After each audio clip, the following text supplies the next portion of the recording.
On a distant and merciless planet, two prisoners are bound by fate, one driven by vengeance for a painful loss, the other fighting only to survive. Their rivalry unfolds against an alien terrain where danger lurks in unseen corners. The story begins with Nia, a young woman resting in an isolated patch of green wilderness, exchanging quiet words with a friend. Their moment of respite is abruptly shattered as law enforcement officers descend upon them. Chaos ignites. Nia bolts, disappearing into the dense undergrowth while her companion is seized on the spot. But what crime have they committed? Are they fugitives, or does a hidden truth lie beneath their capture? The answers remain unknown. Shortly after, news networks flood the airwaves, announcing yet another human terrorist arrest. The broadcast tone is chilling, the message clear: humans are hunted. Meanwhile, in a remote wasteland, an eerie and barren world stretches endlessly. Jagged mountain peaks loom in the distance, their ridges dusted with fragile layers of snow. No signs of life stir in this desolation. Deep within a shadowed cave, a lone figure steps forward, breath controlled by the rhythmic hiss of an oxygen mask. This is Theodore, a man driven by purpose. In the depths of the rocky cavern, he mines raw diamonds with mechanical precision, collecting each fragment into neat bundles. When his task is complete, he secures them onto a crude pulley system, releasing them skyward, vanishing into the unknown. But where do they go? That remains a mystery. Later, aboard a dimly lit spacecraft,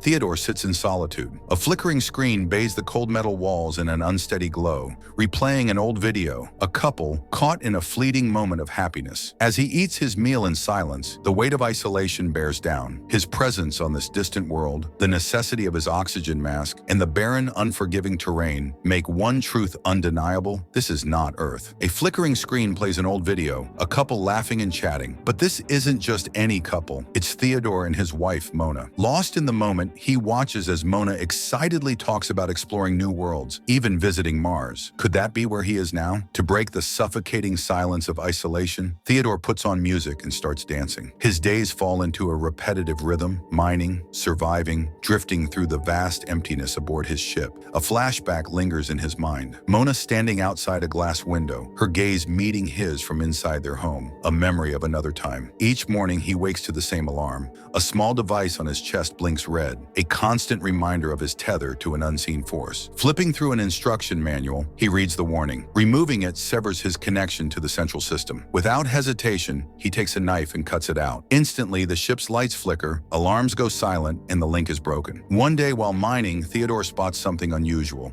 a spaceship descending onto the silent, barren planet. One evening, Theodore notices movement on the horizon. Raising his binoculars, he watches as a spaceship descends, its engines kicking up dust. A girl steps out briefly, scanning the barren landscape before retreating inside. Intrigued, he moves closer, careful to remain unseen. As he listens, his pulse quickens. She's muttering to herself about needing to focus on killing him. A chill runs down his spine. Survival on this unforgiving planet is already a struggle, and now someone is actively hunting him. But why? Who is she? He has no answers. Her unexpected arrival shatters his isolation. Determined to learn the truth, Theodore sneaks onto her ship that night, stealing her journal. Back on his own vessel, he flips through its pages, searching for clues. A loose photograph slips out. It captures a girl and an alien standing together. A memory resurfaces. The girl is Nia, the same one from before. She once shared a deep bond with the alien, who often guided her. But then came the soldiers. Their weapons raised, they stormed in. Before Nia could react, gunfire tore through the air, striking the alien down before her eyes. Back in the present, Nia stirs awake inside her ship. Another flashback plays in her mind, her rough landing on this planet. Just minutes after touchdown, her ship's engine failed, leaving her stranded, alone, and with only one mission in mind. Stepping out of her ship, Nia scans the desolate landscape,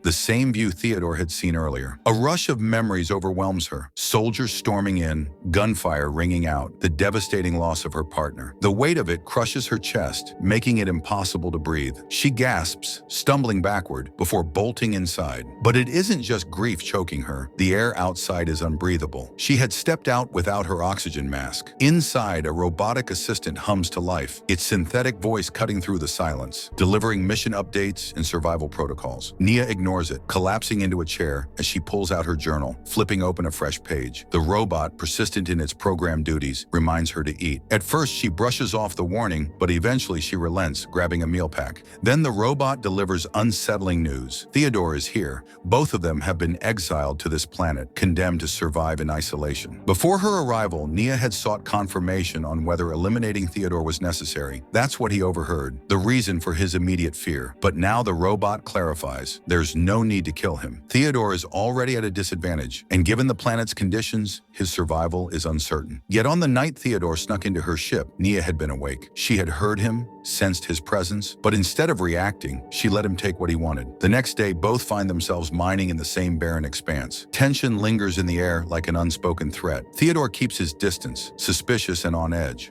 When Nia spots him, she silently leaves without a word. Hours later, she returns to her ship, a nagging sense of unease creeping up her spine. Her gaze drifts to the table where her journal should be, but it's gone. A cold realization settles in. Theodore took it. The robot quickly alerts Nia. The second prisoner, Theodore, has stolen her journal. Anger surges through her as she storms toward his ship, determined to take it back. Inside, Theodore flips through the pages, absorbing each word, when the sound of footsteps makes him pause. Before he can react, his door bursts open. Nia steps in, pressing a knife firmly against his chest. "I warned you," she hisses, her tone unwavering. "Stay away from my ship." Without waiting for a response, she snatches the journal from his hands and strides out, leaving Theodore stunned. If she truly came to kill him, why did she let him live? That night, Theodore finds himself standing outside Nia's ship once again. This time, she sees him coming. Her grip tightens around her knife as she swings open the door. "Didn't I tell you to stay away?" she reminds him, voice sharp. But Theodore doesn't raise his hands in defense. Instead, he does something unexpected. He apologizes. "I shouldn't have stolen from you," he says. "That was wrong." His calm demeanor catches Nia off guard, but she doesn't let it show.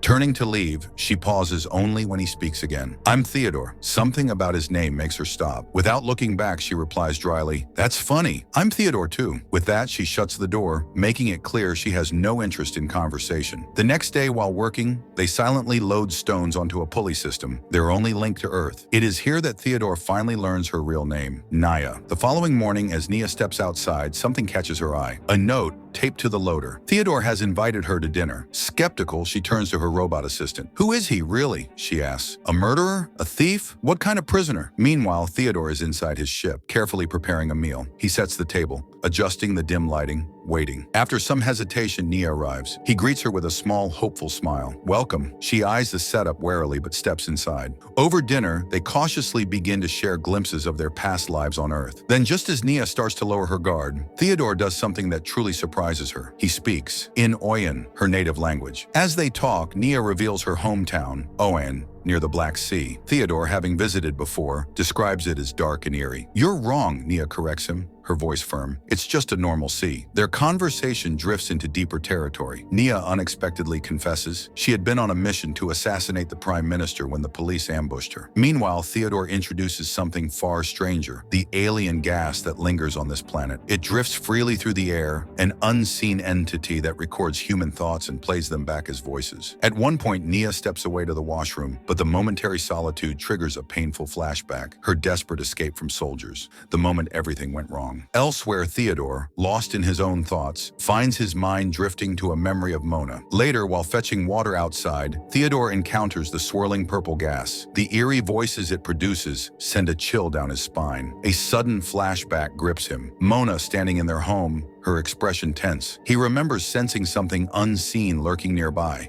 When he moved to investigate, Mona tried to stop him. Panicked, Theodore stumbles back to his ship, shaken. The realization dawns. The gas knows everything about him. Seeing his distress, Nia unexpectedly tries to comfort him. As he grapples with fractured memories of his past life, glimpses begin to surface, yet they remain incomplete. They continue talking, and Nia opens up about her own pain, the murder of her family during the war. The weight of their losses lingers between them, unspoken, yet understood. Later, they sit together, sipping tea in silence. Nia's eyes scan Theodore's shelves. whiskey, marijuana, tea, and other luxuries. She studies him, suspicion flickering in her gaze. He was here before her. But if they were both prisoners, she wonders, how did he manage to live so comfortably? As Nia prepares to leave, Theodore suddenly calls her name. She pauses, turning back. Then, without warning, he reveals his real identity, Nathan Flanagan. The name hits her like a punch to the gut. A buried memory resurfaces, her mother and own woman, shot by soldiers. One of them had a name she would never forget, Nathan. Disturbed, she returns to her ship and immediately questions her robotic assistant. Is Theodore really Nathan Flanagan? The response is immediate. No records confirm it. The next morning, when they cross paths at work, Nia does something unexpected. She greets him as Nathan. Then, without explanation, she invites him to dinner. Theodore, caught off guard but pleased by the gesture, accepts. That evening, he arrives at her ship carrying fruit. As they sit together, Nia carefully shows him photographs, images of her hometown, the camp where her family once lived. She watches his face, searching for recognition. But there's nothing, no flicker of memory, no understanding. Theodore, he insists, frustration creeping into his voice. That's my name. Nia presses him harder, asking deeper, more personal questions. Theodore grows uneasy, tension thick in the air. Finally, his patience snaps. I don't know what you want from me, he mutters, standing up. She follows, demanding answers. He refuses to give them. When she grabs his arm, Theodore shoves her aside and walks away. Alone, shaken, Nia senses something approaching. The alien gas drifts silently through the night, surrounding her ship. Then the whispers start. Ghostly echoes of soldiers' voices from the war seep into her mind. Panic grips her. She bolts inside, locking the door. Meanwhile, Theodore sits in his own ship, unsettled. He knows he is not the man Nia believes him to be. Yet doubt gnaws at him. His anxiety deepens, his past unraveling. And then Mona appears. She is not real. He knows that. Yet she lingers, a haunting presence only in his mind. To Theodore, Nia is trying to erase everything he remembers. But Mona remains, a ghost of his past that refuses to fade. Nia sits inside her ship, her mind consumed by thoughts of revenge. Her grip tightens around her knife. Suddenly, a noise outside snaps her focus. Her pulse quickens. Theodore. Without hesitation, she steps out to investigate, only to be ambushed. A brief flicker of memory flashes through her mind, a moment with a friend, before darkness overtakes her. When she comes to, she's on the ground. Theodore looms over her, gripping a pickaxe. Before she can react, he swings. Blackness. When Nia regains consciousness, Theodore is speaking, trying to explain, but she won't listen. She scrambles to her feet, sprinting toward her ship. He follows, but Nia stands her ground, blade in hand. Stay back! Her voice is sharp, unyielding. Theodore hesitates. He tries to justify his actions, but she isn't interested in excuses. You're a war criminal, she sees. You murdered 7 innocent Owns. The alien gas told me everything. Silence. Both are trapped in their haunted pasts. Theodore's mind drifts, standing by a window with Mona, sensing an unseen presence lurking nearby. For Nia, the pain is immediate. She sees her mother again, the gunfire, the moment her life was stolen. Frustrated, Theodore denies everything. His anger erupts, and he shoves her back. Nia stumbles, but she doesn't fall alone. Her rage follows her. In an instant, she grabs a nearby object and strikes him.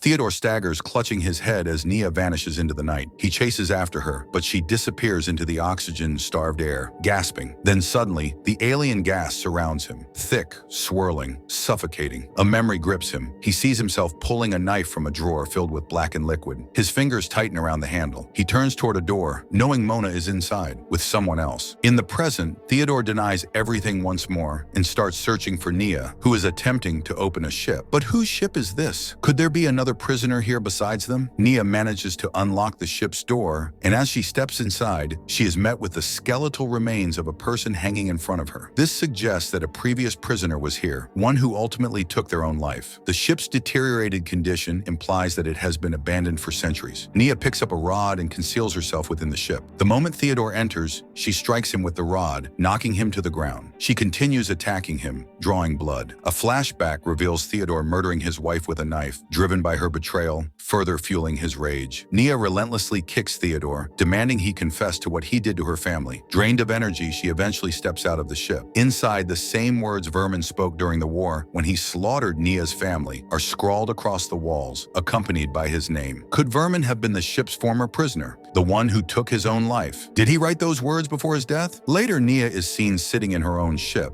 appearing slightly injured. A robotic device questions her, but she grows irritated and hurls it to the floor. She then loads the wounded Theodore into her loader and transports him onto her ship. That night, she opens her journal, only to find the name Nathan Flanagan scribbled everywhere. Suddenly, she senses the alien gas creeping toward her ship, a substance that allows her to hear both her own thoughts and those of her mother, bringing her to tears. Determined, she confronts Theodore again, exposing that he has never set foot in the Black Sea and only knows a few phrases in the Owen language, which he learned from his neighbor, the very same man Mona had an affair with. The so-called Black Sea Theodore described was actually the drawer where he discovered the knife submerged in a black mixture. The texture of the sea he showed at dinner precisely matches the substance within the drawer. Through their conversation, Nia realizes the truth. Theodore deliberately deceived her. He read about Nathan Flanagan in her journal and used the name to mislead her. Now certain that Theodore isn't the man who killed her family, Nia's rage crumbles. Overwhelmed, she breaks down in tears, memories of her loved ones resurfacing. She vows that if the police don't punish those responsible, she will take revenge herself. Watching her in turmoil, Theodore offers a solution. He suggests that if Nia installs her monitoring device on him, it could change everything. If your monitor is linked to me and I die, he explains, the central system will register you as dead too. Nia processes his words. If Theodore dies, she will be free. No more mining, no more suffering, and most importantly, she will have the chance to complete her mission. Determined, Nia follows his plan. She carefully removes her monitoring device from her chest and installs it onto Theodore instead. With her fate now tied to his, Nia resumes her daily mining routine, waiting. As time passes, Theodore's health deteriorates. Finally, he dies, his breath fading into the desolate air. The signal is sent. Nia is free. She steps outside, sitting in the open, staring at the endless sky. For the first time in years, she feels peace. Thus ends the story of Nia, a prisoner on a distant planet, seeking revenge. But through deception, buried truths, and unexpected choices, she embarks on a journey of revenge, redemption, and forgiveness. If you enjoyed this film, don't forget to like, share, and subscribe. Until then, bye-bye.